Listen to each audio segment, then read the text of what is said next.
अस्सलाम वालेकुम। News launch पे खुश आमदीद। मैं हूं ज़ैनब जमील और मैं हूं आपके साथ अमीर अब्बास। नवाए वक्त की हम आम तरीन खबरें शामिल करते हैं प्रोग्राम के फॉर्मेट के मुताबिक। जैसा कि आप जानते हैं आज हमारे साथ मौजूद है स्टूडियो में डेप्यूटी एडिटर नवाए वक्त सईद आसी साहब। किसी तारुफ के मोहताज नहीं है, मारूफ कॉलम निगाह, साफ़ी, तज्ज़िया निगार। इनके तज्ज़िये आप पहले भी सुनते रहते हैं हमारे शो में। आप लाइव कॉल्स के जरिए से हमारे शो का हिस्सा भी बन सकते हैं। कुछ ही देर में आपको अपने लाइव नंबर्स भी अनाउंस करेंगे। और न्यूज़ लॉन्च में बढ़ते हैं अब नवाए वक्त टुडे की जानिब।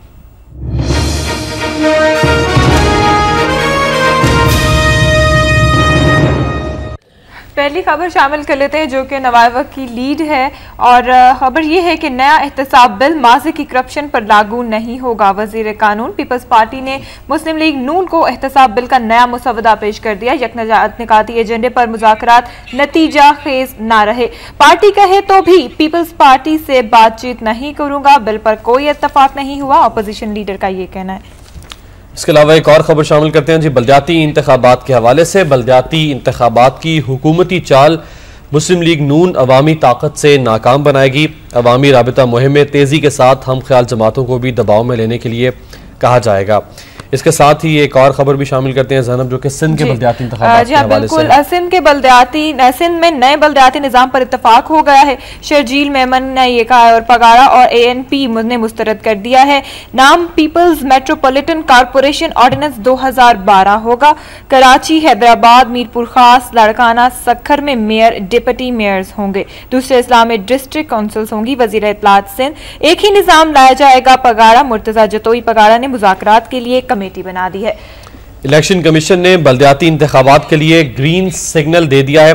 सूबों को कानून साजी करना पड़ेगी। शफाफ इंतखाबात के लिए हर मुमकिन इकदाम करेंगे। फखरुद्दीन जे इब्राहिम। इलेक्शन कमीशन सेक्रेटेरिएट में इजलास हुआ गुज़श्ता रोज।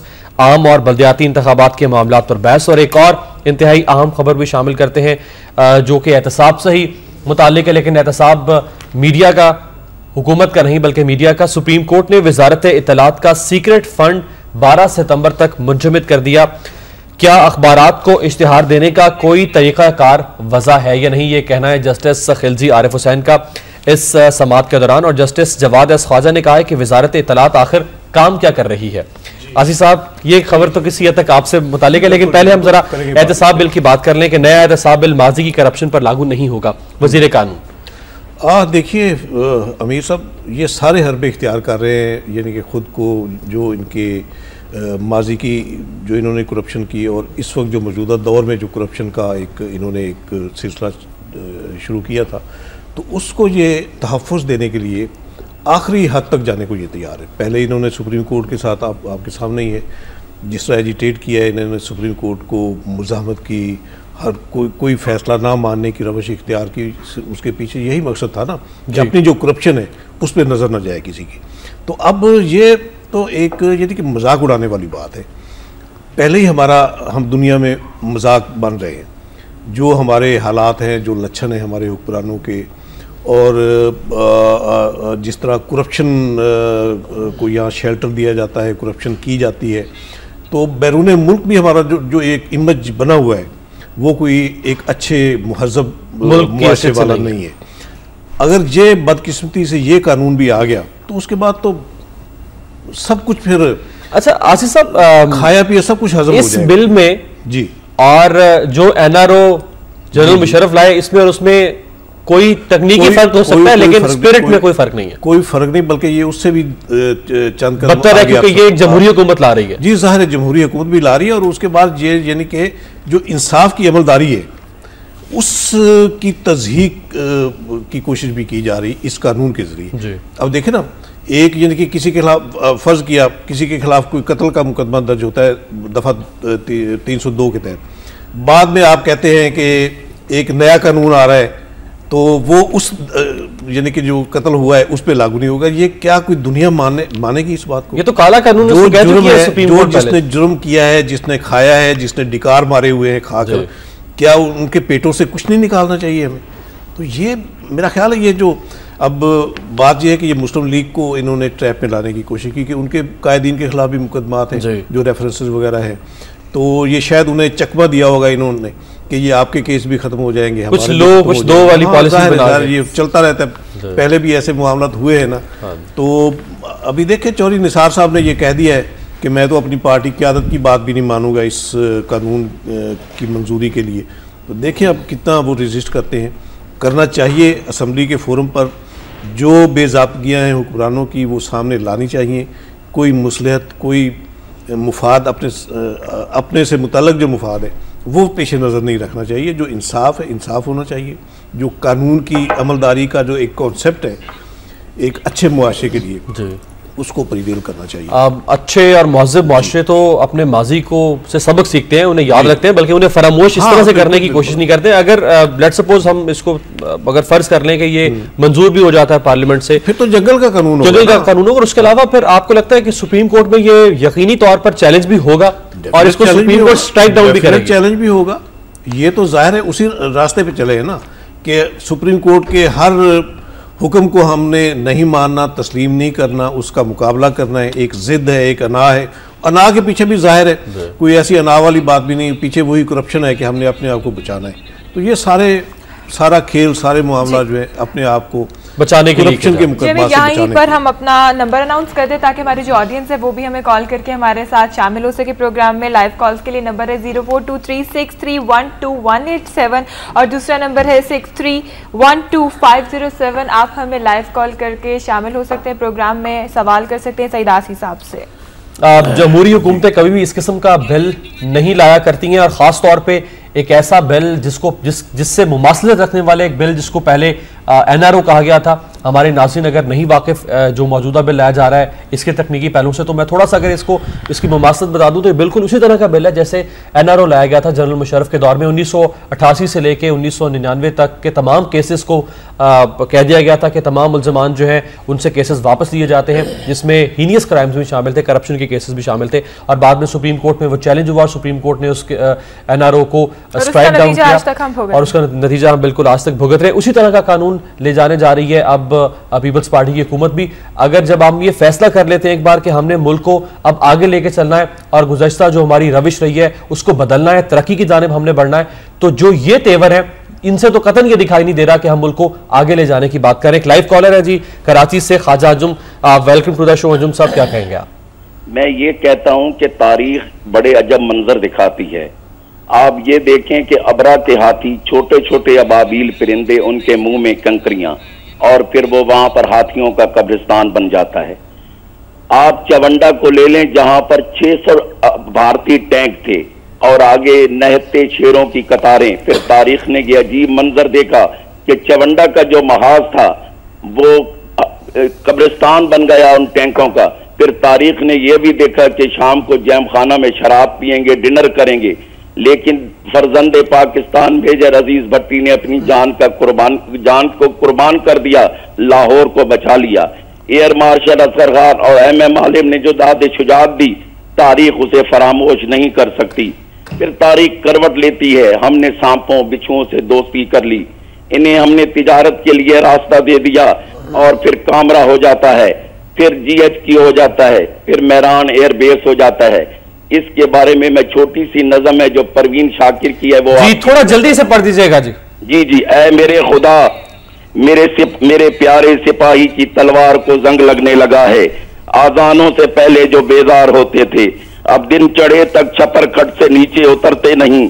धूप अगर सख्त हो जाए, बारिश अगर तेज हो जाए, ये जवां साल घर से निकलते नहीं। सरहदों के निगहबां अब कुर्सियों के तलबगार हैं, अपने आका के दरबार में जुम्बशे चश्मो आबरू की पहम तिलावत में मसरूफ हैं।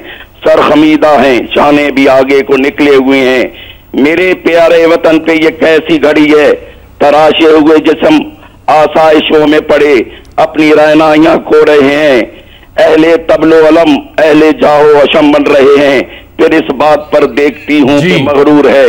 ऐ खुदा, मेरे प्यारे सिपाही को सरहद का रास्ता दिखा, इश्क अम्वाल व हुब्बे मनासिब से बाहर निकल। बहुत शुक्रिया जी। ख्वाजा अंजुम साहब कॉल कर रहे थे, वक्त चूंकि बहुत कम है इसलिए आपकी कॉल हमें यहीं पर ड्रॉप करना पड़ी है। उन्होंने बात की कि हमने बैरूनी दुश्मनों से तो मुल्क को बचा लिया, जो अंदरूनी दुश्मन है उनसे कैसे मुल्क को बचाएं। उन्होंने सांप की बात भी की, जो सांप नजर आ रहा है उससे तो हमने बचा लिया खुद को, जो आस्तीन का सांप है जिसको हम खुद गरमाइश दे रहे हैं उससे कैसे बचा जाए। अब देखिए इसमें जाहिर आस्तीन के सांपों का मुकाबला तो एक यकजहती इत्तेहाद के साथ किया जाता है ना।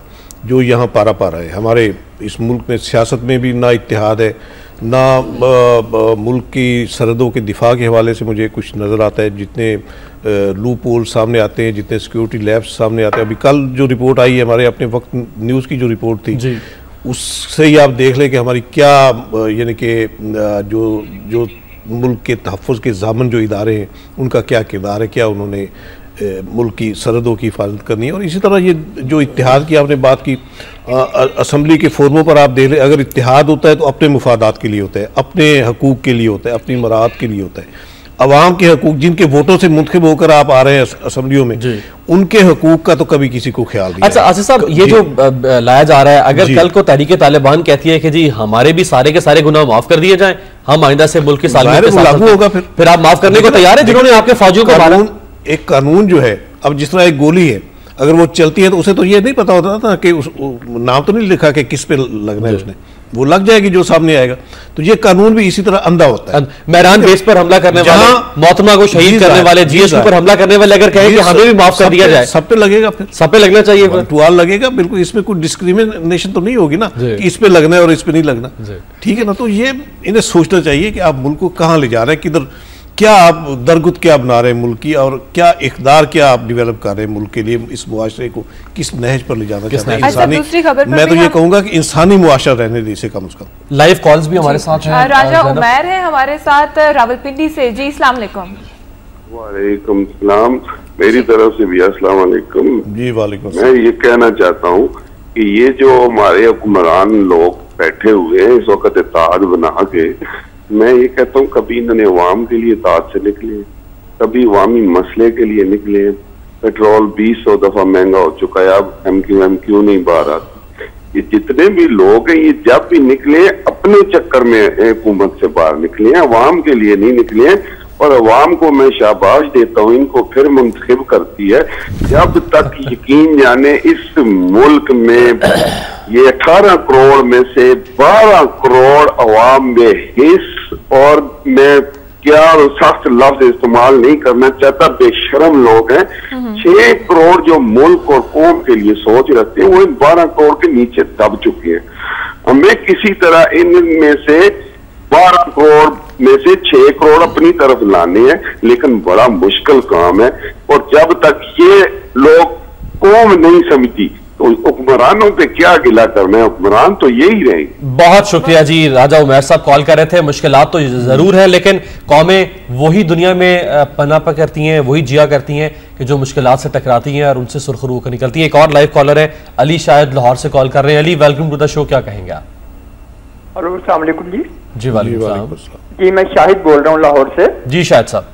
जी गुजारिश करूंगा जी, देखिए कराची में रोजाना लाशें गिर रही हैं, मुल्क का जो मुआशी हब है वो कत्लगाह बन चुका है, और जो वहाँ की हुक्मरान पार्टियां हैं वो बैठ के आपस में ये बल्दियाती निज़ाम और कमिश्नरी निज़ाम के चक्करों में सौदेबाजियां कर रहे हैं आपस में एक दूसरे के साथ। इनमें से किसी को अवाम की फिक्र नहीं है और मुल्क की मईशत की फिक्र नहीं है जो इतनी ज़वाल पजीर हो चुकी है। तो ये जो है ना, ये मफादाती टोले हैं, ये इत्तेहादी टोला जो है ये रफ्ता रफ्ता अब एक शैतानी टोले की शक्ल अख्तियार कर चुका है। जब तक हम अवाम जो है मुत्तहिद नहीं होंगे इनके खिलाफ और इनको वोट देना नहीं छोड़ेंगे, ये इसी तरह मुसल्लत रहेंगे और इसी तरह हमारा मुल्क जो है वो दुनिया में तमाशागाह बना रहेगा। जी शाहिद बहुत शुक्रिया। आपने शाहिद ने भी बात की जैसे कि बल्दियाती निज़ाम की, तो हम अपनी दूसरी खबर भी साथ ही शामिल कर लेते हैं कि बल्दियाती इलेक्शन की हुकूमती चाल मुस्लिम लीग नून अवामी ताकत से नाकाम बनाएगी। मियां साहब का भी एक बयान सामने आया है कि वज़ीर आला पंजाब जब वापस आए तो उन्होंने कहा है कि 4 साल में तो पीपल्स पार्टी को बल्दियाती निज़ाम याद नहीं आया, तो अब एकदम याद की बात ये है कि मुस्लिम लीग नून के अपने दौर में इनको बल्दियाती निज़ाम याद नहीं है, अब भी इनको याद नहीं है।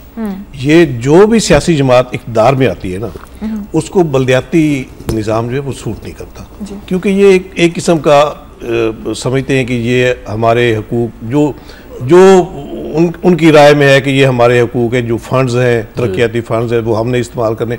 अब तो असम्बलियों में ये मोरी सियासत हो रही, नालियों की दुरुस्तगी की सियासत हो रही, मुल्क और कौम की सियासत तो नहीं ना हो रही।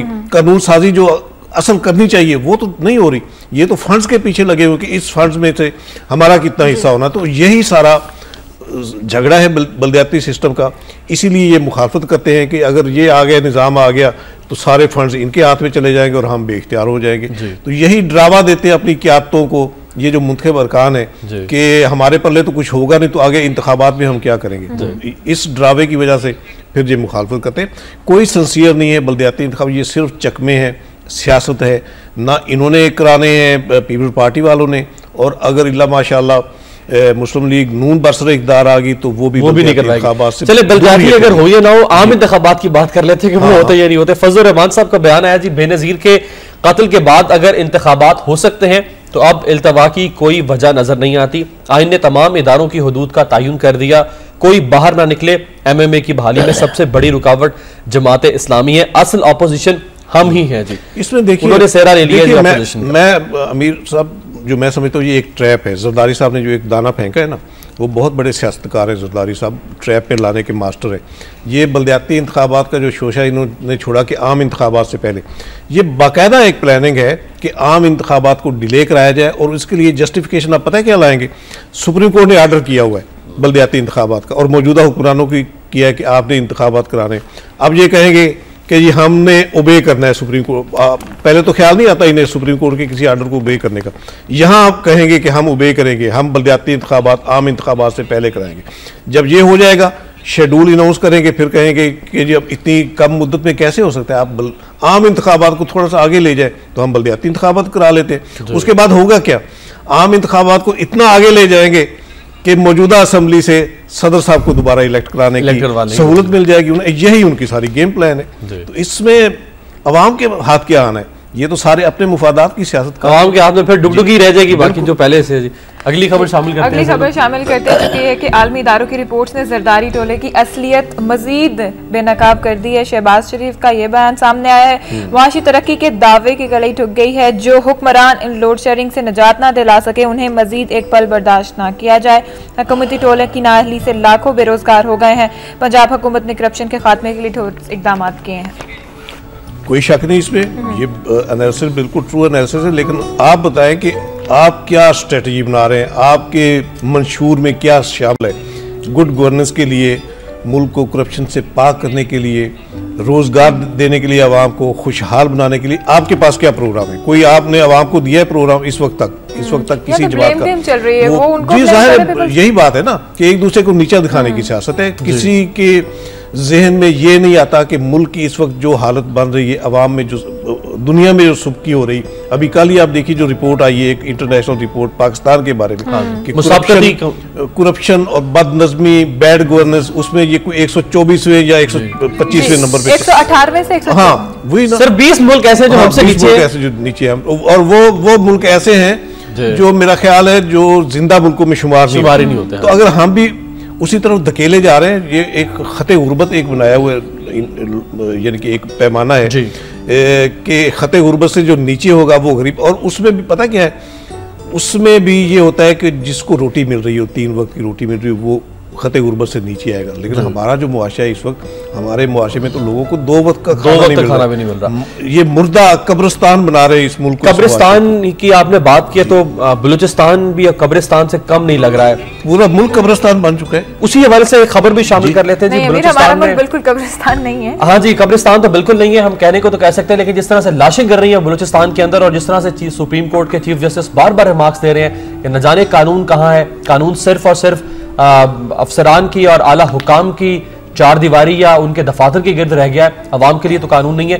बलूचिस्तान में नालायक अफसरों को हटाया जाए, पूरे मुल्क में लोग मारे जा रहे हैं। एजेंसीज की इससे बड़ी नाकामी और क्या होगी? सुप्रीम कोर्ट के रिमार्क्स, एजेंसियां सो रही हैं, सब लोग अपनी जिम्मेदारियां निभाएं, मीडिया भी एहसास करे। जस्टिस खिलजी आरिफ हुसैन मुल्क बचाने के लिए हर कुर्बानी देंगे, टारगेट किलिंग रोकने के लिए सिक्योरिटी इदारों को भी अपने नताइज देना होगा। जी अमीर, इसके साथ एक और खबर भी शामिल कर लेते हैं जो कि यह है कि शकील आफरीदी से राब्ते आलमी तंजीम सेव द चिल्ड्रन के 6 गैर मुल्की अफसरों को पाकिस्तान छोड़ने का हुक्मनामा मिलते ही तंजीम के सरबराह डेविड पाकिस्तान छोड़ गए। बाकी 5 अफसरान भी रवां हफ्ते मुल्क वापस चले जाएंगे। वजारत दाखिला ने डेडलाइन दे दी है। जी आसिफ साहब, इसके अलावा एक और खबर भी साथ ही शामिल कर लेते हैं जी। NLC स्कैंडल, फौज ने कोर्ट मार्शल के लिए 3 रिटायर्ड जर्नलों की सर्विस बहाल कर दी। ये नैब ने कहा है, ये एक बहुत बड़ी खबर है। पाकिस्तान की सियासी और अस्करी तारीख के हवाले से जर्नलों में lieutenant retired Afzal Muzaffar, Khalid Munir, major general retired Zaheer Akhtar शामिल। फौज कहती है कि वो खुद कार्रवाई करेगी। PAC को ब्रीफिंग दी गई। और इसके अलावा एक और खबर, पंजाब से 25 लापता अफराद की फहरिस्त, खुफिया एजेंसीज के हवाले तहकीकात तेज करने का हुक्म। मुख्तसर अगर कमेंट कर दें तो फिर हम क्लोजिंग की तरफ जाएंगे। किस खबर पे कमेंट? एक तो बलूचिस्तान की जो सूरत हाल है, उसके अलावा जो कोर्ट मार्शल की जो खबर। अब देखिए, वो तो जो कंसर्न शो कर रहे अदालत उज़्मा, वो लम्हा फिक्र है हमारे लिए इस वक्त। और जहाँ तक बात है वहाँ सरकारी मुलाजमीन की, वो नाहल तो यकीनन होंगे, लेकिन वहाँ तो फिजा ये है कि कोई वहाँ काम करने को जाने को तैयार नहीं, इसलिए कि वहाँ तो टारगेट किलिंग होती है। निशाना बनाया जाता है कि फलाम किस कबीले का है, किस सूबे का है, उसको चुन चुन के कत्ल किया जाता है। तो ऐसी फिजा में कौन वहाँ काम करेगा? ठीक है, तो पहले लॉ एंड ऑर्डर की सिचुएशन वहाँ बहाल होगी, बेहतर होगी, लोगों को तहफ़्फ़ुज़ का एहसास होगा, तो फिर दिलजमी से कोई काम कर सकेगा ना। ऐसे ही यानी आप धकेल दें, अगर एक मकतल बनी हुई है तो उसको, उसकी तरफ आप लोगों को धकेलेंगे तो कौन जाएगा? ठीक है, बामरे मजबूरी फिर करता मरता क्या ना करते वाली बात है ना। अगर लोग जाते हैं वहाँ खौफ की फिजा में काम करते हैं तो क्या करेंगे? फिर इंसाफ तो नहीं दे सकते फिर। ठीक है ना, पहले इसलिए ये सुप्रीम कोर्ट का जो कंसर्न है वो अपनी जगह पे, लेकिन आप मुलाजमों के, सरकारी मुलाजमीन के आप यानी कि काम करने के हालात तो बनाए, उसके बाद ही लोग काम कर पाएंगे। सूरत हालत सिर्फ बलूचिस्तान में बल्कि सरकारी अफसरान के हवाले से तो पूरे मुल्क में देखने में देखी जा सकती है। बहुत शुक्रिया सईद आसिफ साहब, डेप्यूटी एडिटर नवाब वक्त हमारे साथ थे यहाँ पर। हमने इस सेगमेंट को यहीं पे ख़त्म करना होगा। यहाँ वक्त होगा एक ब्रेक का, और ब्रेक के बाद जब हम हाजिर होंगे तो आपको हम दिखाएंगे लाहौर के किनारे पर वाक़या दरिया रावी और उसके अंदर एक इंतहाई तारीखी इमारत कामरान की बारादरी, वहाँ हमने दौरा किया था। आप वो देख पाएंगे एक ब्रेक के बाद।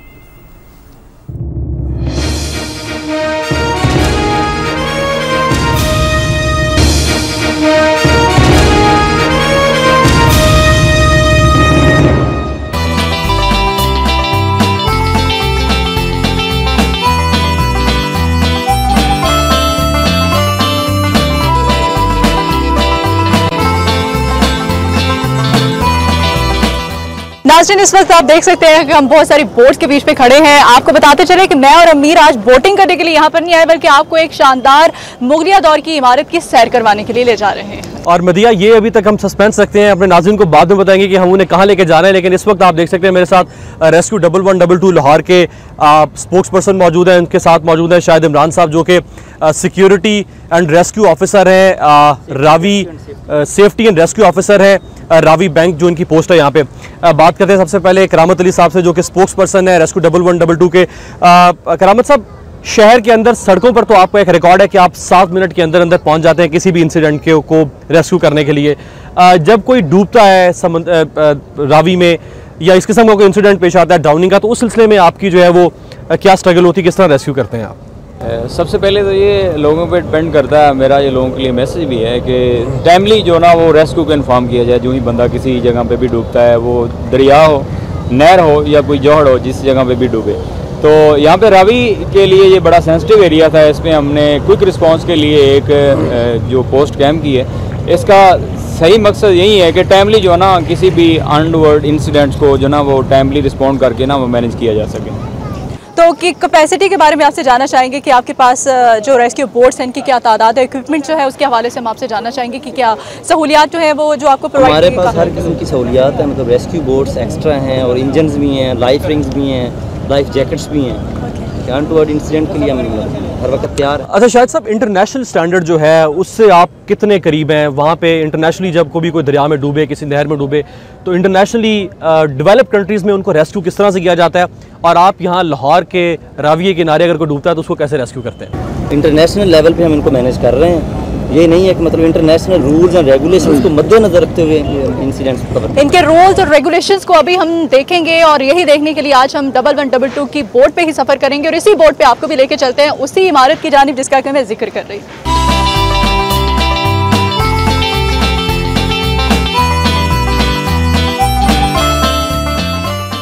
मदिया, आप जैकेट पहन के स्मार्ट तो बड़ी लग रही है, लेकिन ये ज़हन में रखिएगा कि आपको अगर खुदा न खास्ता डूबने वाला कोई बात हुई तो आपको तैरना आता है क्या? नहीं, मुझे यहाँ पे बचाने वाले बहुत सारे हैं, इसी वजह से मैं बिल्कुल बहुत। यानी आप रेस्क्यू 1122 की बोट में बैठ के और रेस्क्यू के वर्कर्स के साथ आप बड़ा सिक्योर फील कर रही है। नाज़रीन, आपको थोड़ा सा तारीखी पद से मंजर बताता चलूँ जहाँ हम जा रहे हैं।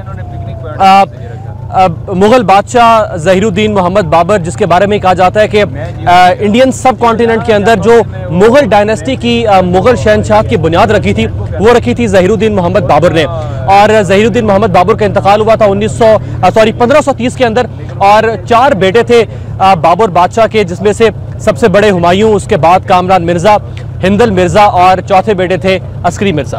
बिल्कुल, और इसी कामरान मिर्ज़ा की बारादरी पे आज हम आपको लेके जा रहे हैं, जो कि अमीर ने काफ़ी देर से सस्पेंस रखा हुआ था। मैं उस सस्पेंस को ख़त्म करने लगी हूँ।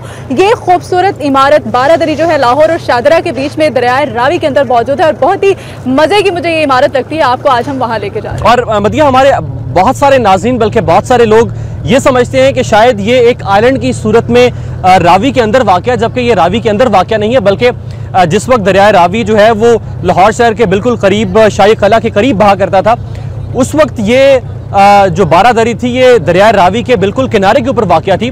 और औरंगज़ेब आलमगीर के ज़माने में मदिया, जब दरिया ने अपना रास्ता बदलना शुरू किया तो आहिस्ता आहिस्ता जब दरिया पीछे को हटना शुरू हुआ तो ये कामरान के बारादरी जहाँ हम आपको लेके जा रहे हैं, ये एक आइलैंड की सूरत में दरिया के बीच में आ गई, और इंतहाई खूबसूरत इमारत है। इर्द गिर्द आपको पानी पानी नजर आएगा, और जब इस खास तौर पे इस इमारत की छत के ऊपर जाता है इंसान तो बड़ा ही दिलकश नज़ारा जो है वो देखने को सामने आता है। और आजकल तो रावी में पानी भी काफ़ी है, बोटिंग हम कर रहे हैं, आप देख रहे होंगे हमारे आसपास किस कदर पानी, और हम बहुत इंजॉय कर रहे हैं। ठंडी ठंडी हवा चल रही है, साथ में हल्की हल्की सी बूंदाबांदी भी हो रही है। और मानसून का चूंकि मौसम है तो रावी में को वैसे तो ये ताना दिया जाता है कि ये खुश्क दरिया हो चुका हुआ है और इसमें आलूदगी हो रही है, कंटामिनेटेड पानी जो है वो इंडस्ट्रीज का जो वेस्टेज है वो यहाँ पे छोड़ा जाता है। लेकिन इस वक्त इस मौसम में हमने कामरान की बारादरी जाने का इंतखाब किया। ये वो मौसम है जब बारिशें हुई हैं बहुत ज़्यादा मुल्क में, और इस वक्त दरिया रावी में उस तरह से तो पानी का बहाव नहीं है, लेकिन कदरे रावी जिस तरह से खुश्क समझा जाता है उससे इस वक्त कदरे ज़्यादा पानी है। यहाँ तक कि मैर मदिया बहुत मोहतात होकर बैठे हुए हैं। नहीं, मैं तो बिल्कुल मोहतात नहीं, मैंने जैसे कि पहले भी बताया नाज़रीन को कि यहाँ पे बचाने वाले बहुत सारे हैं, इसीलिए मैं बहुत ईजी फील कर रही हूँ। चले मदिया, थोड़ी बात करते हैं करामत अली साहब जो कि हमारे साथ स्पोक्स पर्सन है रेस्क्यू 1112 की, उनसे बात करते हैं। करामत साहब, ये तो रावी के किनारे पे हमने आपकी पूरी प्रेजेंटेशन देखी, बहुत इक्विप्ड हैं आप, और माशाल्लाह अगर खुदा ना खास्ता किसी भी हादसे की सूरत में आप लोग फौरी तौर पे रिस्पॉन्ड कर सकते हैं, रेस्क्यू कर सकते हैं। लाहौर के अलावा जो दीगर नहरें हैं पंजाब के अंदर, बहुत गहरी नहरें हैं, या दरिया जेहलुम है, दरिया चिनाब है, उनके किनारों पे भी इसी तरह के कोई आपके इंतजामात हैं या वहाँ पे नाकाफ़ी हैं? जी बिल्कुल, पूरे तकरीबन 36 अजला में हमारी सर्विस लॉन्च हो चुकी है, और 36 अजला में ही जिस तरह आप यहाँ पे प्रोटोकॉल देख रहे हैं रेस्क्यू का जिस तरह तैयार है हरदम, इस तरह तमाम अजला में हमारे जितने भी दरिया या नहरें हैं जहाँ पे इस तरह के वाक़यात रूनमा होते रहते हैं, वहाँ पे भी हमारी टीमें हैं, और बर वक्त रिस्पॉन्ड करके जिस तरह आपको लाहौर में सर्विस की अवेलेबिलिटी जो होती है, सारे लोगों को रिस्पांस टाइम कम रिस्पांस टाइम में दस्तयाब होती है, इस तरह पूरे तमाम 36 अजला में किसी भी जगह पे आप जाएंगे सेम ही प्रोटोकॉल होते हैं, और इसी रिस्पांस टाइम के साथ लोगों को सर्विस जो है ना वो मुयसर होती है। शायद इमरान साहब हमारे साथ वो भी मौजूद हैं जो कि रेस्क्यू एंड सेफ्टी ऑफिसर हैं, जो चेक पोस्ट यहाँ पे रावी के किनारे पे उन्होंने कायम की, उनसे पूछते हैं। शायद साहब, कौन से टिप्स आप देंगे लोगों को, हिफाजती तदाबीर अगर आप बताएं, खासतौर पर रावी के किनारे रहने वाले लोग या पूरे पाकिस्तान में जहाँ में लोग देख रहे हैं जो लोग दरियाओं के किनारे रहते हैं या गहरी नहरों के किनारे रहते हैं, उनको किस किस्म के हिफाजती तदाबीर अपनानी चाहिए? हिफाजती तदाबीर according to my point of view और प्रोटोकॉल पॉइंट ऑफ व्यू, जो पेरेंट्स हैं उनको चाहिए कि बच्चों को किसी कीमत पे ना दरिया पे या रावी पे नहाने ना दें, नहर वगैरह। उसके अलावा मतलब जो कश्तियाँ हमारे इधर लोकल चलती हैं उनको चाहिए लाइफ जैकेट्स यूज़ करें, ठीक है। उसके अलावा रोज़ मतलब ये केसेस हमारे पास आते हैं, ड्राउनिंग केसेस, ये गाय। शायद साहब आपसे बात कंटिन्यू रखेंगे। मदिया, आप देख सकते हैं इस वक्त लोग जो है वो शायद कामरान की बारादरी जाना चाह रहे हैं, और बोट्स में लाहौरी जो है वो काफ़ी अच्छा है, मौसम काफ़ी अच्छा है, और देख सकते हैं आपके इस वक्त बोट के अंदर लोग बैठे हुए हैं और आज यहाँ पर सैर करने के लिए जा रहे हैं। आपके जो है पीछे भी आप देख सकते हैं अमीर इस वक्त बोट जो है वहाँ से सैर करके लोग वापस आ रहे हैं, और बहुत खुशगवार मूड में इस वक्त लोग दिखाई दे रहे हैं जो कि कामरान की बारादरी से होकर आ रहे हैं। अच्छा, एक दिलचस्प में सवाल जो बड़ा आम है गाँव देहात की सतह पर, कि भैंस जो है वो डूबती नहीं है, क्या ये वाकई हकीकत है कि भैंस नहीं डूबती? नहीं, गहरे पानी में तो डूबेगी, जाहिर बात है, डेप्थ में जब जाएगी तो वो डूबेगी। अब अच्छा। दरिया रावी की डेप्थ जो है वो डिफरेंट जगह पे डिफरेंट है। इस वक्त आप देख सकते हैं हमारे जी बैकग्राउंड पे बहुत सारी भैंसें आपको नजर आ रही होंगी, और ये वो गांव के लोग और हैं जो कि रावी के किनारे पे आबाद हैं, और यहाँ पर अपने माल मवेशी जो हैं उनको इस वजह से करीब रखा होता है, गर्मी चूँकि बहुत ज़्यादा होती है और यहाँ पे उनको रखने में बहुत आसानी होती है, माहौल ऐसा होता है, उनको ईजिली यहाँ पर घास चारा जो है वो भी अवेलेबल हो जाता है। और अच्छा मदिया, यहाँ आने आने से पहले मुझे लग रहा था कि रावी जो कि बिल्कुल खुश्क होता है, यहाँ पर रेत होगी, शायद हमें बोट के जरिए से नहीं बल्कि जिसको सहराई जहाज कहा जाता है, ऊंट पे सफर करके और हमें कामरान की बारादरी जाना पड़ेगा। लेकिन यहाँ तो रावी इस वक्त बारिशों का मौसम है, मानसून का सीजन है, तो पानी काफी ज्यादा है यहाँ पे, और जो बूंदाबांदी हो रही है साथ में, मैं तो बहुत एंजॉय कर रही हूँ। ठंडी ठंडी हवा भी चल रही है, शाम का वक्त है, आप लोग भी जरूर यहाँ पे आइएगा और आज की जो सैर है इसके अलावा भी सैर कीजिएगा और खुद बिजाते यहाँ पे आके देखिएगा कामरान की जो बारादरी है अंदर से किस कदर खूबसूरत है, और रावी में इस वक्त सैर करना चाहे और बोटिंग करना किस कदर लुत्फ। शाहिद साहब, मैं यहाँ पे खास तौर पे आपसे एक क्वेश्चन करना चाहूँगी। जो देहात के लोग हैं, जैसे कि आपने पहले भी जिक्र किया, यहाँ पे वो लोग जो कि मवेशी जिन्होंने रखे हुए हैं, उनको कोई मैसेज करना चाहेंगे, कोई यहाँ पे बचाव के लिए क्या? विदाउट एनी लाइफ जैकेट या विदाउट एनी इंटीमेशन उनको इन नहीं होना चाहिए, भैंसें भी नहीं नहलानी चाहिए। अगर बहुत ज़्यादा उनको मतलब ज़रूरत है भैंसें नहलाने की या पानी की, तो खुद पानी में इन ना हो, भैंसों के नहला लें और पानी पिलवा के बाहर निकल जाए। इस वक्त मदिया लोग जो है पिकनिक स्पॉट बन चुका है इस वक्त रावी का किनारा, और लोग आ रहे हैं इस वक्त एंजॉय कर रहे हैं। मौसम बहुत खूबसूरत है, बरसात की वजह से पानी भी बहुत आया हुआ है, तो कुछ पिकनिक जो लोग मनाने आए हैं उनसे भी बात करना चाहिए हम। जी जरूर, उनसे भी बात करेंगे और उनसे पूछेंगे कि वो यहाँ पर आकर कैसा महसूस कर रहे हैं।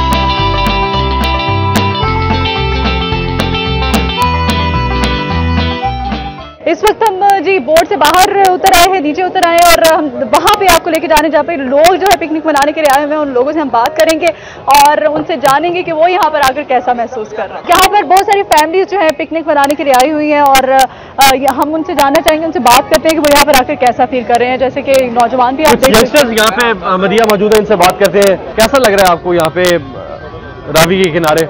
देखिए जी, बहुत अच्छा लग रहा है क्योंकि काफ़ी अरसे बाद रावी को ऐसे भरा हुआ देख रहे हैं और खूब इंजॉय हो रहा है। कामरान की बारादरी है यहाँ पे आज देखने में। हाँ, बहुत मज़ा आ रहा है देखने को और काफ़ी आपके सामने हजूम है और मज़ा आ रहा है, काफ़ी इंजॉय हो रहा है काफ़ी। चले जी, यहाँ पे कुछ और लोग भी मौजूद, उनसे बात करते हैं। जी, आपका नाम?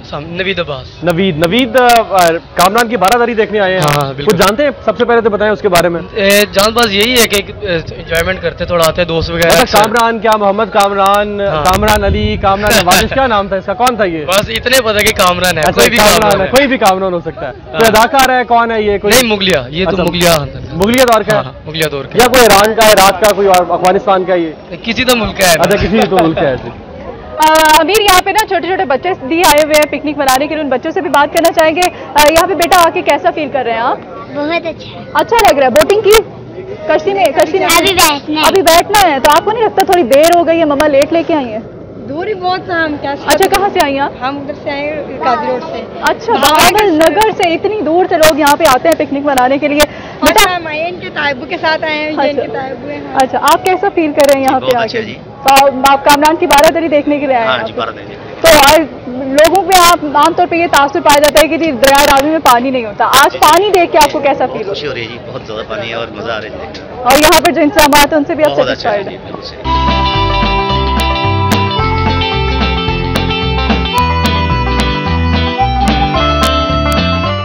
नाज़रीन, इस वक्त हम जा रहे हैं कामरान की बारादरी की जानिब और मैं इस वक्त बहुत मजे की चाट खा रही हूँ जो कि यहाँ पे मिल रही थी और मैंने ली, और अमीर कह रहे थे कि मरिया मेरे लिए भी लेना। अमीर के लिए नहीं ली क्योंकि अमीर इस वक्त महवे गुफ्तगू है इस वक्त शाहिद साहब के साथ। शाहिद साहब, मैं आपसे ये सवाल करना चाहूँगी, जैसे कि पहले भी मैंने आपसे पूछा था, ये जो इर्द गिर्द के बसने वाले लोग हैं, वो आपने बताया कि वो ज़्यादातर उनके डूबने की यहाँ पर इत्तलात मिलती है, हादसात उनके साथ रूनुमा होते हैं कि वो यहाँ पर उनके बच्चे आ जाते हैं, माल मवेशी लेके आते हैं नहलाने के लिए, तो वो उनके साथ हादसा ज़्यादा पेश आते हैं। उनको यहाँ पर मना नहीं किया जाता जब यहाँ पे नहाने के लिए आते हैं? जब हम ड्राउनिंग केसेस पे आते हैं, हमारे रेस्क्यूअर्स उनको बताते हैं कि प्लीज़ आप इस पानी में ना आएँ, लेकिन मना करने के बावजूद वो जो लोग यही समझते हैं कि शायद हम डूबेंगे नहीं, तो नहाने गर्मी की शिद्दत की वजह से वो आते हैं, नहाते वो पानी के फ्लो की वजह से डेप्थ का उनका अंदाज़ा नहीं होता, जिस वजह से डूब जाते हैं। अच्छा, करामत साहब ये बताइएगा कि साल में कितना अरसा जो है रावी के अंदर पानी इसी तरह से ज़्यादा होता है और डूबने के जो वो वाक़यात हैं वो ज़्यादा पेश आते हैं? 4 to 5 मंथ यहाँ पे ज़्यादा होता है, लेकिन मानसून के दौरान इस पानी का बहाव या इसका मतलब जो लेवल है वो आम महीनों की निस्बत ज़्यादा हो जाता है, तो इन्हीं महीनों में ज़्यादातर वाक़यात जो है वो पेश आते हैं। लेकिन जो रूटीन वाइज जैसे कोई सुसाइड अटेम्प्ट करता है, जैसे पिछले दिनों भी एक वाक़या हुआ है जिसने पुराने रावी पुल से एक बाद उसको रावी पोस्ट पर जो हमारी कैंप पोस्ट है इसकी मतलब है कि बर वक्त सपोर्ट करके उसको जिंदा बचाने में जो ना रेस्क्यू कामयाब हुआ था। तो इस तरह के वाक़यात तो आते रहते हैं कि जो नहाने के लिए जो लोग आते हैं सैर तफरी के लिए, नहाने के लिए आते हैं तो डूब जाते हैं, जिनको स्विमिंग नहीं आती, इस तरह के वाक़यात पेश आते रहते हैं।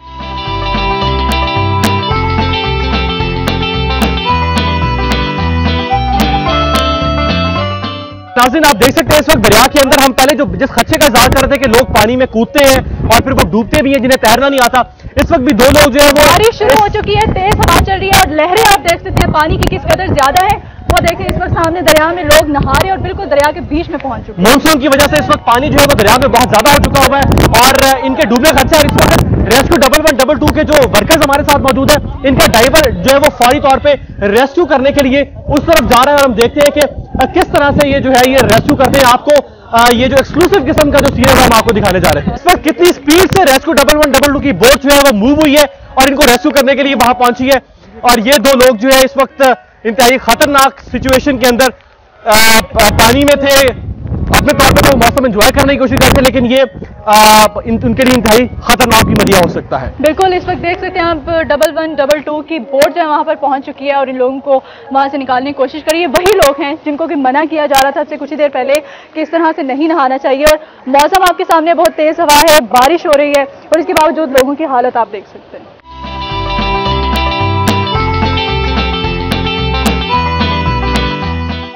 जी नाज़रीन, ये वो रेस्क्यू एहलकार हैं जिन्होंने कि उन लोगों को जो कि दरिया के बिल्कुल ऐन बीच में नहा रहे थे और सारी सूरत हाल आपने भी देखी, उनको वापस लेके उनको निकाला। और हम इनको यकीनन अप्रिशिएट करेंगे कि इस तरह की जो दरिया में इतने सारे पानी में ये लोग जाते हैं, अपनी जान पर खेल के जान जोखिम में डालकर लोगों को बचाने की कोशिश करते हैं। किस तरह से रेस्क्यू करते हैं आप? कौन कौन से आपके मेथड्स हैं, तरीक़ेकार है जिससे आप रेस्क्यू करते हैं लोगों को? एक तो बोट के जरिए हम करते हैं और दूसरे नंबर पे लाइफ गार्ड वगैरह को नज़दीक हो लाइफ गार्ड फेंकते हैं, लाइफ गार्ड फेंक के उसको बचाते हैं। और अगर उसके अलावा लाइफ जैकेट जो होती है इसके ज़रिए बचाते हैं, तो हम खुद भी जाते हैं, खुद जाके भी उनको पकड़ लेते हैं। अगर लाइफ जैकेटें कम हो तो फिर उस हिसाब से हम खुद ही चले जाते हैं जाके, तो जितने लोग अपना हों उनको बचा लेते हैं। और पानी जब बहुत ज़्यादा होता है, जिस तरह अब हम देख रहे हैं, इस पानी का बहाव भी तेज़ है, बारिश की वजह से दरिया में पानी भी बहुत आया हुआ है, बरसात का मौसम है, तो कितनी ज़्यादा वाक़यात ऐसे होते हैं कि जिसमें आप रेस्क्यू की कोशिश करते हैं लेकिन लोग रेस्क्यू नहीं हो पाते और खुदा न खासा लोग फिर डूब जाते हैं। अभी ये 2 दिन का पहले वाक़या हुआ है कि 2 बच्चे डूबे थे, 3 दिन बाद, ठीक है, तो हम उसको रेस्क्यू नहीं कर पाए क्योंकि बहुत लेट हमें जो ना उसका रिस्पॉन्स मिला, उन्होंने कहा लेट कीजिए। फिर भी हमने 1-2 दिन बाद मुसलसल जो है ऑपरेशन करके उन बच्चों को हमने जो है रेस्क्यू किया। जी, ये रेस्क्यू एहलकारों के साथ तो हमने बात की कि वो किस तरह से लोगों को बचाते हैं और किस तरह की इनकी जानिब से इक़दाम किए जाते हैं। अब हम आपको उस पॉइंट पे लेके जाते हैं कामरान की बारादरी, जिसकी कि आज हम आपको सैर करवाने लेके आए हैं।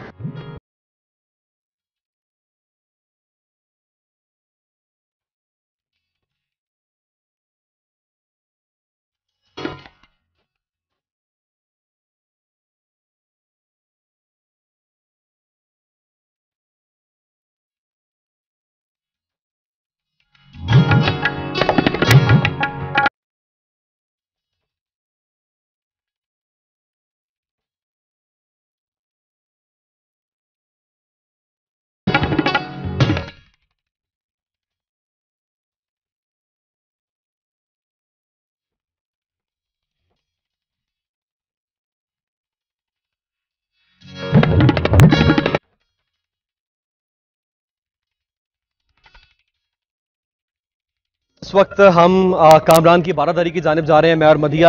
ये वो किनारा है रावी का जिसके साथ ये कामरान की बारादरी वाक़ है। आपको बताते चलें कि 1538 में जिस वक्त सबसे पहली मरतबा कामरान मिर्ज़ा जो कि शहंशाह बाबर का बेटा था, उसने 12,000 फौजियों के साथ पहली मरतबा वो हिंदुस्तान में दाखिल हुआ, तो उस वक्त उसका भाई हुमायूं, जिसने बाबर के बाद इक़्तिदार संभाला था बरे सगीर का, हुमायूं उस वक्त बंगाल के अंदर जंग लड़ रहा था और कामरान मिर्जा और हुमायूं के दरमियान शदीद किस्म की जंग, सख्त जंग जारी थी, इख्तलाफात जारी थे, क्योंकि इक़्तिदार के लिए जिस तरह से मुगलों और अफगानों के अंदर जंग का सिलसिला जारी रहा, इसी तरह से इन दोनों भाइयों के दरमियान भी इक़्तिदार का लालच और इक़्तिदार की जंग जारी रही थी। और ये दुनिया का, जब से दुनिया वजूद में आई है, ये कायनात का एक दस्तूर है कि इक़्तिदार और कुर्सी की जंग जो है ये सदियों पुरानी है और ये जारी रहती है, ये आज भी जारी है।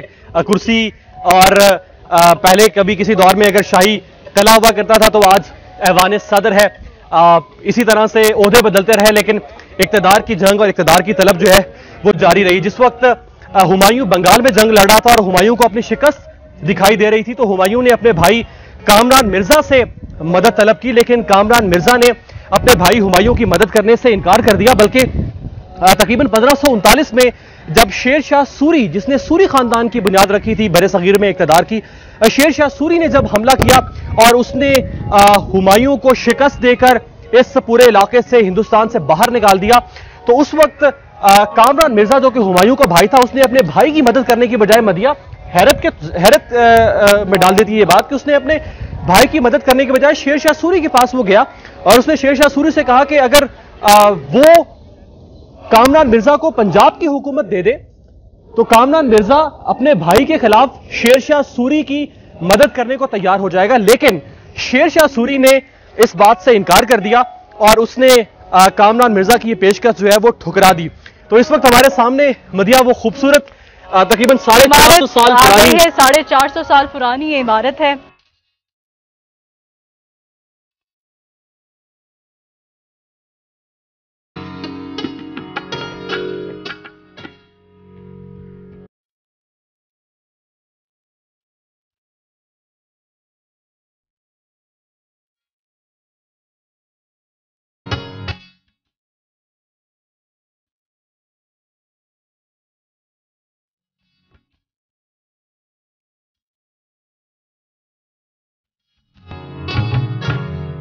मदिया ये वो खूबसूरत बारादरी है जो कि 450 साल पहले बनाई गई थी और इसमें आप देख सकते हैं कि हवा किस तरह से दाखिल हो रही है, रोशनी का कैसा खूबसूरत निजाम है। अच्छा मदिया, आप हमेशा मुझे कहती हैं कि अमीर आप मेरी तारीफ नहीं करते। मैं आज आपकी तारीफ करूंगा, लेकिन आपको मेरे एक सवाल का जवाब देना होगा। जी पूछें, क्या सवाल कर? मेरा सवाल आपसे यह है कि बारादरी को बारादरी क्यों कहते हैं? बारादरी किसको कहते हैं जी? 12 का मतलब 12 और दरी कहते हैं दरवाजे को, और इस इमारत को इस वजह से बारादरी कहा जाता है कि इसके बहुत खूबसूरत 12 दरवाजे रखे गए हैं जिनसे कि हर वक्त बहुत ठंडी ठंडी हवा जो अंदर एंटर होती रहती है। नाज़रीन, आप मदिया के इल्म से इतना मुतासर न होगा क्योंकि इस सवाल का जवाब भी इनको मैं नहीं बताया था। लेकिन अमीर, मैं एक चीज भी यहाँ पे बताती चलूँ कि कुछ चीजें जो होती हैं वो तारीफ की मोहताज नहीं होती है, उनको लफ्जों की जरूरत नहीं होती तारीफ करने के लिए।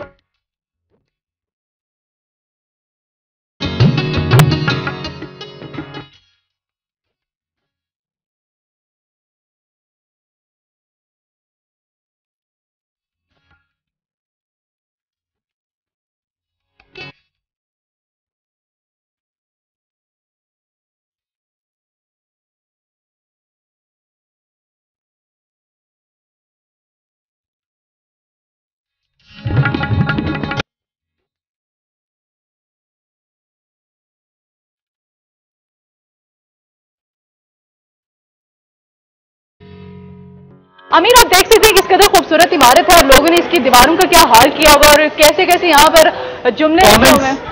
ये में सियासी किस्म के कमेंट्स है, कुछ आशिक मिजाज लोग हैं, उन्होंने कुछ पोइट्री की हुई है, नाम लिखे हुए हैं, दिल बनाए हुए हैं और दिलों के अंदर तीर बने हुए हैं जी। और हमें इन चीज़ों का बहुत खास ख्याल रखना चाहिए, इन चीज़ों की हिफाजत करनी चाहिए, ना कि दीवारों पर आके जब आप यहाँ पर तफरी के लिए आए तो इस तरह के कमेंट्स पास करें। ये इमारत जिसका 450 साल पुरानी है, इस तरह की जितनी भी तारीखी इमारतें मदिया, अगर इनको हम लोग खुद से प्रिजर्व नहीं रखेंगे और जहां तक हुकूमत का किरदार है कि इन इमारतों के लिए बाकायदा एक इदारा हो जो कि मौजूद है, लेकिन अगर ये शिकवा अपनी जगह पे बजाय कि वो इदारा सही काम नहीं करता, लेकिन लोगों को भी इन इमारतों की हिफाजत करनी चाहिए। अगर आप इनकी हिफाजत नहीं कर सकते तो खुदारा इन इमारतों को खराब मत कीजिए। इतना अच्छा मौसम और हल्की हल्की बारिश, ठंडी ठंडी हवा और बारादरी में हम मौजूद हैं। फैमिली जो है जोक पर जोक यहाँ पर आ रही है एंजॉय करने के लिए। यहाँ पर एक फैमिली हमारे साथ मौजूद है, उनसे जानना चाहेंगे वो यहाँ पर आकर कैसा फील करें। कैसा फील करिए आप इस शानदार तारीखी इमारत पे आकर? बहुत अच्छा लग रहा है, हमें फर्स्ट टाइम आई हूँ। अच्छा, कहाँ से आई हैं? हम ये चिसन कॉलेज से आए, मार रोड से। तो आम लोगों में ये तासुर पाया जाता है कि दरिया रावी में पानी नहीं है, वहाँ जाने का कोई फायदा नहीं है, तो अब पानी देख के आपको कैसा फील हो रहा है? थोड़ा सा दिल घबराया था, अब वैसे बहुत अच्छा फील। दिल घबराने की एक चीज हम आपको बताते चले, कोई जरूरत नहीं है परेशान होने की, घबराने की, क्योंकि यहाँ पे आप देख सकते हैं रेस्क्यू 1112 की सहूलत जो है वो भी मुयसर है और तमाम तर इंतजाम बहुत बेहतरीन है। यहाँ पर घबराने बहुत अच्छा लग रहा है। अच्छा, सिर्फ अच्छा ही लग रहा है? कुछ जानते भी है इस जगह के बारे में कि ये क्या है? जानते बिल्कुल नहीं है। कभी कोशिश, ये बच्चे जो छोटे हैं, आप तो चले नहीं जानते, तो इन बच्चों को कैसे पता चलेगा कि ये क्या है? हो सकता है आज से 20-30 साल के बाद इसको लोग कामरान की बारादरी कहने की बजाय अमजद की बारादरी कहना शुरू कर दें, तो इन बच्चों को भी बताना नहीं सब समझते कि जरूरी है कि बताया जाए कि तारीखी मकामात, इमारतें कौन है इनको बनाने वाला। तो आप लोग बता दें, इसलिए हम तो इसलिए है ना यहाँ पे, हमें भी पता चल जाएगा। नहीं लेकिन आप जो फैमिलीज हैं, पेरेंट्स हैं, आप घरों में कभी इस तरह की बात नहीं हुई इस तरह के मकामात के बारे में? नहीं। चले जी, बस लोग ये सिर्फ एंजॉय ज्यादा करने को फोकस करते हैं इस तरह की प्लेसेस पे आने को, लेकिन मदिया असल जो स्पिरिट है वो ये है कि यहाँ की जो इस तरह की प्लेसेस है, चाहे ये है चाहे कोई और तारीखी मुकाम है, उसके बारे में लोगों को अवेयरनेस होने चाहिए।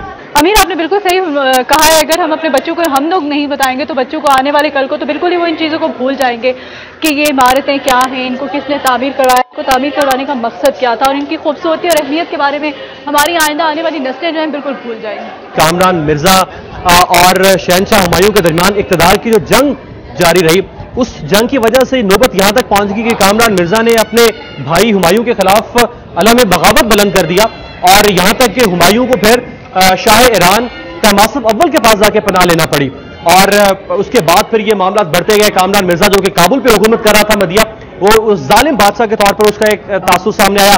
दोनों भाइयों की बार बार जंगों ने मुकामी आबादी और मुकामी अवाम को बहुत मायूस किया और बिलाखिर ऐसा हुआ कि हुमायूं ने जब हमला किया काबुल के ऊपर तो अपने भाई कामरान मिर्जा को शिकस्त दी और कामरान मिर्जा को वहां से बेदखल कर दिया गया। कामरान मिर्जा बहुत क्यूट सी बच्ची आई है अमीर, हमारे पास खुद चल के आई है, वो यकीनन आपके साथ नाज़रीन बात करना चाहेगी। बेटा यहाँ पे आके कैसा लग रहा है? यहाँ पे अच्छा लग रहा है। अच्छा, और दरिया में सैर की, कश्ती में बैठे नहीं बैठे, मम्मा ने कश्ती की सैर नहीं करवाई, तो फिर यहाँ तक कैसे पहुंचे? बोट में बैठे? चले जी, इनसे भी हाथ मिला ले मदिया, ये भी आई हैं आपसे। बेटा आपने बोट में सैर की, कैसा लगा बोट में बैठ के? बहुत अच्छा लगा, मुझे बहुत अच्छा फील हुआ। और मैं यही चाहूंगी, मेरी यही ख्वाहिश है कि मैं इस यहाँ सैर करती रहूं। देखें जी, बच्चों ने ये ख्वाहिश जाहिर की है, उनका ये कहना है कि उनकी ये ख्वाहिश है कि वो यहाँ पर सैर करते रहे। बच्चे का मतलब ये कहने का है कि इस तरह की जो जगह हैं उनके लिए कुछ इस तरह के इकदाम किए जाएं गवर्नमेंट लेवल पे इनकी हिफाजत के लिए, कि आइंदा आने वाली नस्लें जो हैं वो भी इनसे जो है मानूस हो सके, उनको भी इनकी जैसे रोशनास हो सके कि ये तारीखी इमारतें हैं क्या। मैं जो बात पहले कंटिन्यू कर रहा था कि जब हुमायूं ने काबुल पर हमला किया और अपने भाई कामरान मिर्जा को शिकस्त दी तो कामरान मिर्जा यहाँ से भाग के शेर शाह सूरी के बेटे इस्लाम शाह सूरी, जिसने दिल्ली में हुकूमत कर रहा था, उसके पास जाके पनाह ली और इस्लाम शाह सूरी से उसने कहा कि मुझे फौज दी जाए ताकि मैं अपने भाई की सरकोबी कर सकूं। लेकिन इस्लाम शाह सूरी ने उसकी मदद करने के बजाय उसको गिरफ्तार कर लिया और उसको वापस भेज दिया गया कामरान मिर्जा को उसके भाई हुमायूं के पास। और मदिया, हुमायूं ने एक ऐसे भाई को जिसने उसके खिलाफ बगावत का ऐलान किया था, उसने उस भाई को न सिर्फ माफ किया बल्कि जो उसके मुशीर थे हुमायूं के, वो उसको मशवरा देते रहे कि कामरान मिर्जा को उसकी बगावत की सजा मिलनी चाहिए, इसको कत्ल कर दिया जाए। लेकिन हुमायूं ने कत्ल नहीं किया बल्कि सजा के तौर पर उसकी बिनाई उससे छीन ली और कामरान मिर्जा जिसने 5 साल तक लाहौर पर हुकूमत की, ये 12 दरी जिसका वो खालिक है, उसकी जब आंखें छीन ली गई तो उसको फिर हज के लिए भेज दिया गया मक्का और बिलाखिर मक्का में ही उसने वफात पाई थी। यहाँ पे अमीर वो चाट नजर आ रही है, आपने मुझे कहा था, अमीर ने शिकवा किया था कि मेरे लिए आपने चाट नहीं दी, तो मैं अमीर को जरा चाट खिला दूं, आप भी आ जाए। यहाँ पे आप देख सकते हैं मजे की सी खट्टी खट्टी चाट और चना चाट जो है मौजूद है और अमीर के लिए मैं चाट लेना चाहूंगी। भैया किस तरह से? 15 का एक मैडम, कभी 10 का मिलता था, 15 का कर दिया। मैडम अब हर चीज पे महंगाई हो रही है, हमारा तो कोई कसूर ही नहीं है, घूम तो सब कुछ कर रही है। ये देखे ना 60 रुपए चने बिकने वाले 100 रुपए किलो, 110 रुपए किलो मिल रहे हैं, इसमें हमारा क्या कसूर है? आपका कसूर नहीं है, लेकिन ये बताएं कि यहाँ पे लोग आते रहते हैं? माशाल्लाह बहुत रौनक होती है। अच्छा, जो छुट्टी का दिन होता है उस दिन तो बहुत सारे लोग होते हैं, इधर जगह नहीं होती है पैर रखने। तो आप सेहत और सफाई का तो ख्याल रखते हैं? ऐसा तो नहीं कि ये जो पानी खट्टा खट्टा ये अब गिर रहा है अल्लाह मियां की तरफ से, ये वही पानी आप लोग आज नहीं पानी ये फ्रेश है नहीं, ये पानी वही है। नहीं पानी नलके से डालते हैं। चलिए मदिया, अब आप कुछ खिलाएंगी भी मुझे? इनसे बातें करती रहेंगी? नीचे से निकाल के फ्रेश हर चीज नहीं लगा के देंगे, अच्छा ऐसा तो नहीं कि जब पानी खत्म हो जाए तो वहाँ रावी का पानी इसमें डाल लेते हैं आप? लेकिन वो डालना चाहिए, वो इसलिए कि वो जो पानी है ना पाक है, 100 बीमारी दूर करते हैं, लोग स्पेशल इधर ये पानी लेने आते हैं दूर दूर से। चले मदिया, लेकिन एक अच्छी बात है कि हमारे हुक्मरान लोगों को साफ पानी कह के गंदा पानी बेचना है, ये कम से कम एतराफ़ जुल्म कर रहे हैं कि आवाम नहीं हुकूमत आवाम का कोई कसूर नहीं है। 15 रुपए की चाट भैया ज्यादा से देना। 15 रुपए में आप देखें ना कितना कुछ डाल के देना है, आवाम फिर भी खुश नहीं है। तो हम पे इतराज कर रही है, हुकूमत पे नहीं कर रही कि ये क्या कर रहे हैं, ये कहते हैं आप क्या कर रहे हैं। भाई मैं जब कॉलेज में थी, यूनिवर्सिटी में थी, तो मैं तो 10 रुपए की चाट। मैडम हम कॉलेज में भी बेचते थे, 5 रुपए का बेचते थे। 2 रुपए से शुरू किया, हम 2 रुपए की प्लेट वाज लगा के बेचते थे। लेकिन अब 10 रुपए में भी 1 रुपया बच रहा है। 10 रुपए में 1 रुपया, 1 रुपया बच रहा है। तो आप समझ लें, अगर मैं दिन में 100 गिलास बेच दूंगा, 100 रुपया घर लेके जाऊंगा, तो बेगम तो मुझे घर से बाइक निकाल के जापी में बाहर ही रोज जब कमा के होगा फिर आना। बेगमात को तो बिना वजह ही मर्द हजरात ने बदनाम। नहीं मैडम नहीं, वो जब खाने को नहीं देंगे तो वो हमें कहाँ रहने देंगी। अच्छा तो हम उनको लेके आए, हमारा काम है उनकी जरूरतें ख्वाहिशात पूरी करना। अच्छा लेकिन नहीं कर सकते, तो 100 रुपए में ख्वाहिशात पूरी कर नहीं कर सकते ना, कर ही नहीं सकते, कैसे करेंगे जब होंगे नहीं पास। तो कमाएंगे तो लेके जाएंगे, तो वो हमें नहीं ना डांटेंगे। अच्छा भैया मुझे भी चाट खिला दो।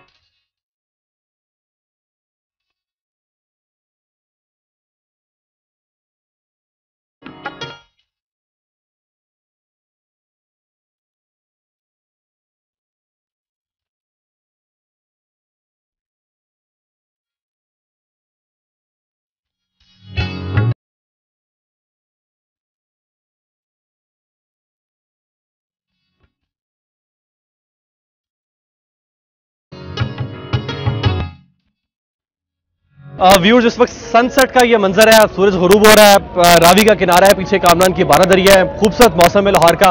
और यहाँ पे जो लोग इस खूबसूरत मंजर को देखने के लिए आए हैं उनसे बात करते हैं कि वो क्या कहते हैं। आपका नाम? जिशान। जिशान कहाँ से आए हैं आप? ये पास से आए हैं। अच्छा करीब से आए हैं, तो कैसा लग रहा है? सूरज गुरूब हो रहा है, बरसात का मौसम, रावी में इस वक्त पानी बहुत ज्यादा है, कैसा एंजॉय कर रहे हैं आप? जी एंजॉय तो बहुत कर रहे हैं, हम तो अक्सर रुकाता यहाँ पे आते रहते हैं क्योंकि ये नज़ारा देखने के लिए तो लोग आते रहते हैं। तो हमारे पास हम तो दूसरे तीसरे दिन आते रहते हैं यहाँ पे देखने के लिए, तो ये बहुत अच्छा भी होता है कि जिन लोगों के करीब कोई चीज हो या जिनके पास खुद कोई चीज हो तो उन्हें कदर नहीं होती उसकी। जी हमें तो है ना, हम आते हैं, हम अक्सर आते हैं इस चीज़ को देखने, क्योंकि ये देखने के लिए लोग कहीं कहीं से आते हैं और हमारे पास हम यहाँ पे ना आए तो अच्छा नहीं है ना। तो कोई इंतजाम किया हुआ है हुकूमत ने, लाहौर डिस्ट्रिक्ट गवर्नमेंट ने आपके लिए, जो यहाँ पे टूरिस्ट आते हैं?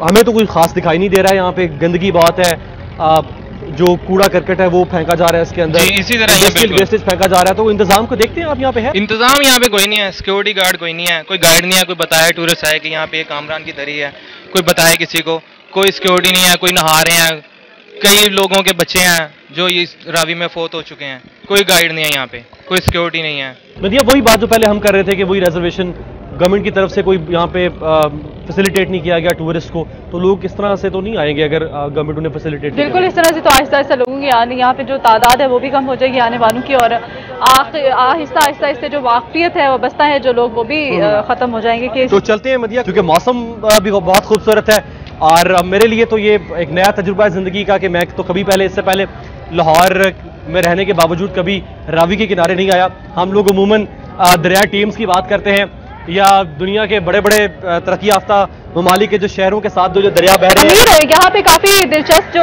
है मंजर मैं देख रही हूँ, वो आप हैंड पंप देख सकते हैं।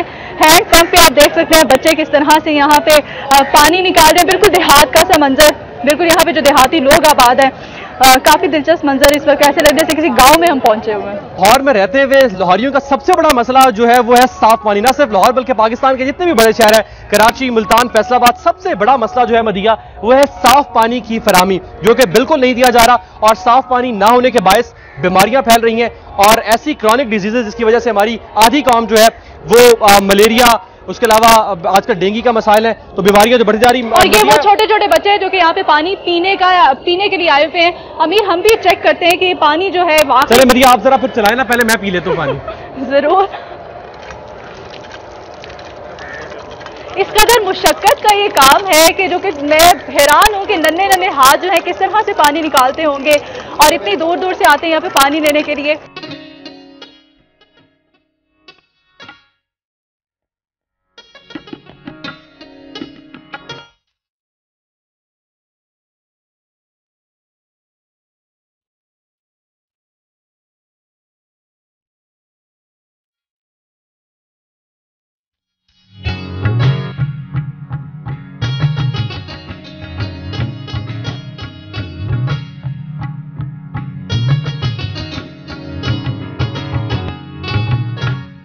नाज़रीन, आज ना सिर्फ हमने आपको कामरान की बारादरी की सैर करवाई, बल्कि जैसे कि मैं पहले भी बहुत दफ़ा जिक्र कर चुकी हूँ कि दरिया रावी के बारे में आप लोगों का यही तासुर है, आप लोगों में यही सोच पाई जाती है कि इसमें पानी नहीं होता, अमूमन ये खुश्क होता है। लेकिन चूंकि मानसून का सीजन है, बहुत अच्छा मौसम था, ठंडी ठंडी हवा चल रही है और इस वक्त दरिया रावी आप देख सकते हैं पानी से भरा पड़ा है। हमने बोटिंग भी की और खूब सारा एंजॉय किया। और मदिया, खासतौर पर मैं लाहौर के इस दरिया रावी के किनारे रहने वाले लोगों को, अब जो लोग दूसरे शहरों में रहते हैं वो तो यहाँ नहीं आ सकते, लेकिन जो रावी के किनारे पर रहते हैं, इस लाहौर के रहने वाले लोग हैं, उनको जरूर आना चाहिए।